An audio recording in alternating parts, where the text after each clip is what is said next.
उल्टे पैर। एक डरावनी कहानी। शंकर जब शहर से आया था बहुत बदल गया था। छोटे से गांव से आया एक सीधा साधा युवक। शंकर वहां के सम्मानीय गिरजा पंडित जी की पहली औलाद। बड़े सपनों से पाल पोस के शहर को पढ़ने भेजा था उन्होंने, पर अब उसे कोई देखे तो पहचान भी ना सके। उसकी वेशभूषा ही नहीं बदली थी, केवल रंग ढंग बोलचाल, यहाँ तक कि उसने अपना नाम भी बदल डाला था। लोग उसे अब सैंकी के नाम से जानते थे। कॉलेज के कुछ हुड़दंगई लोगों के ग्रुप का नेता था वो।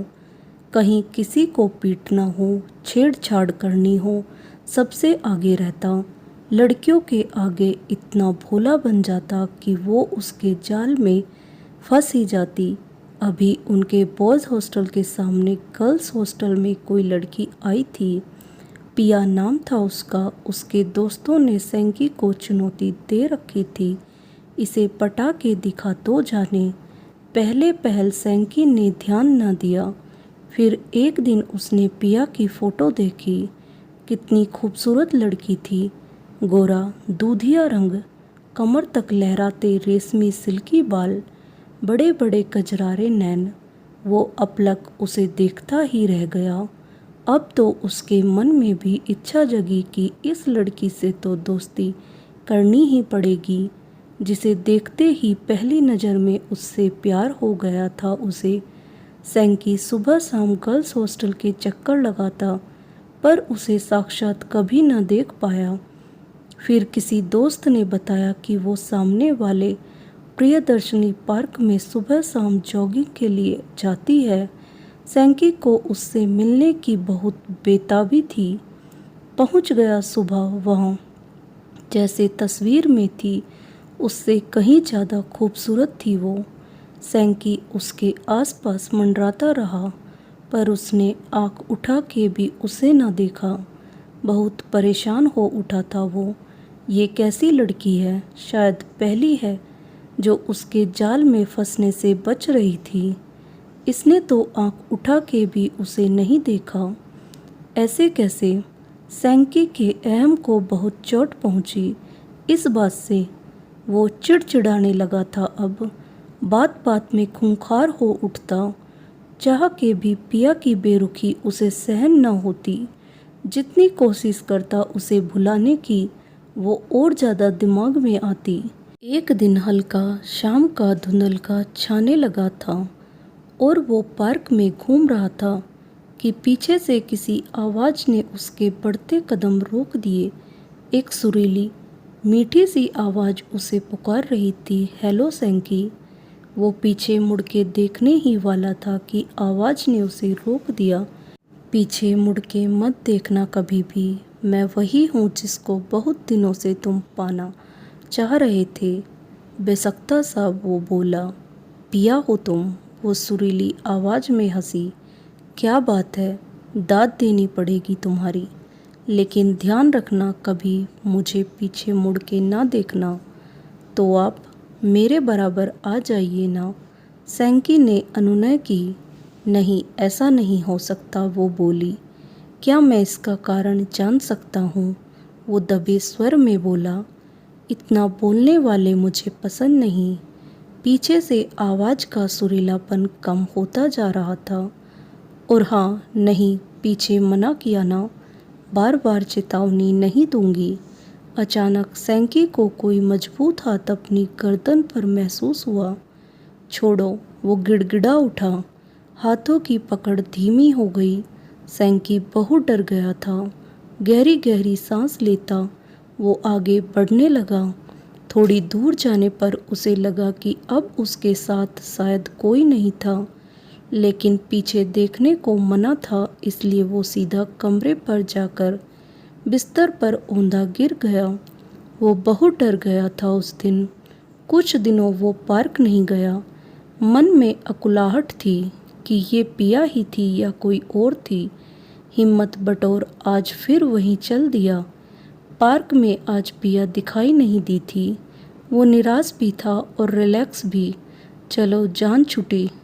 अभी सोच ही रहा था कि पीछे से चिर परिचित आवाज़ आई, आज बहुत दिन बाद आए। तबीयत ठीक है तुम्हारी?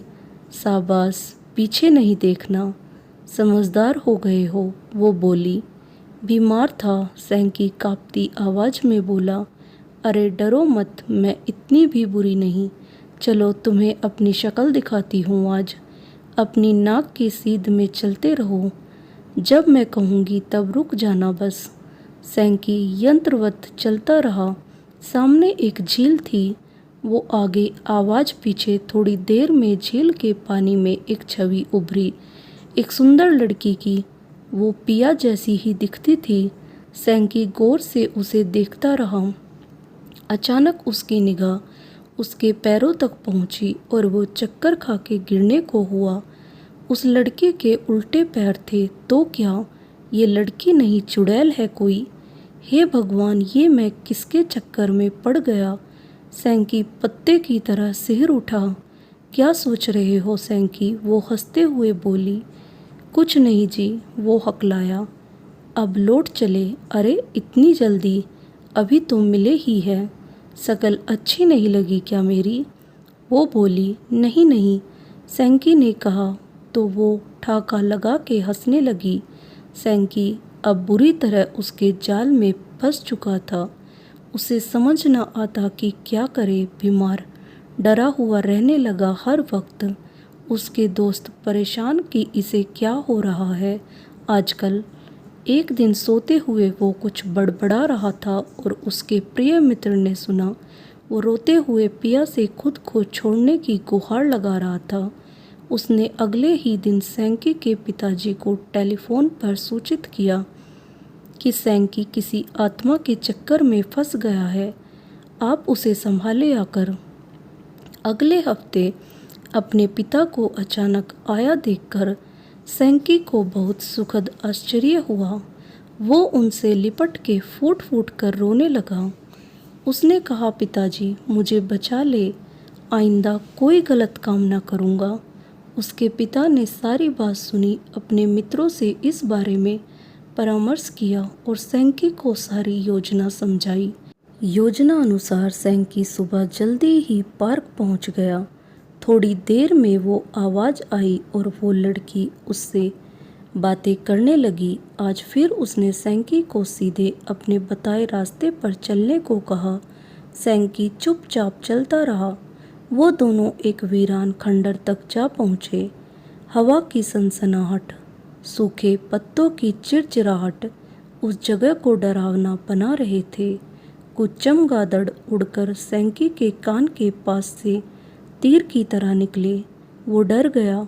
वो लड़की उसे उस वीरान में लाकर पटकने वाली थी कि सैंकी फुर्ती से पीछे मुड़ा और असावधानी में वो लड़की उसे कुछ कह ना पाई।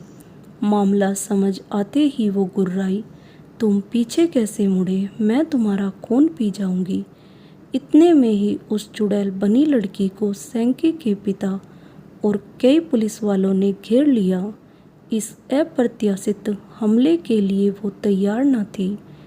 पुलिस को उसने बताया कि उसके पिता गरीब थे, ठेला लगाते थे।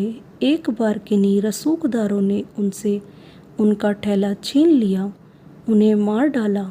तब उनका परिवार भूख से मरने लगा और तब से उसने ये उल्टे पैर लगाकर चुड़ैल बन लोगों को लूटना शुरू किया। वो मानव अंगों की तस्करी भी करवाती थी। उसके बताने से समाज के कई इज्जतदार लोगों के नाम भी सामने आए। सैंकी ने अब तौबा कर ली थी कि पढ़ने आया था शहर, बस पढ़ूंगा, बाकी फन्ने खान नहीं बनना अब। दोस्तों, आपको ये कहानी अच्छी लगी तो कहानी को लाइक करें और मेरे चैनल को सब्सक्राइब करना ना भूलें। धन्यवाद। राधे राधे।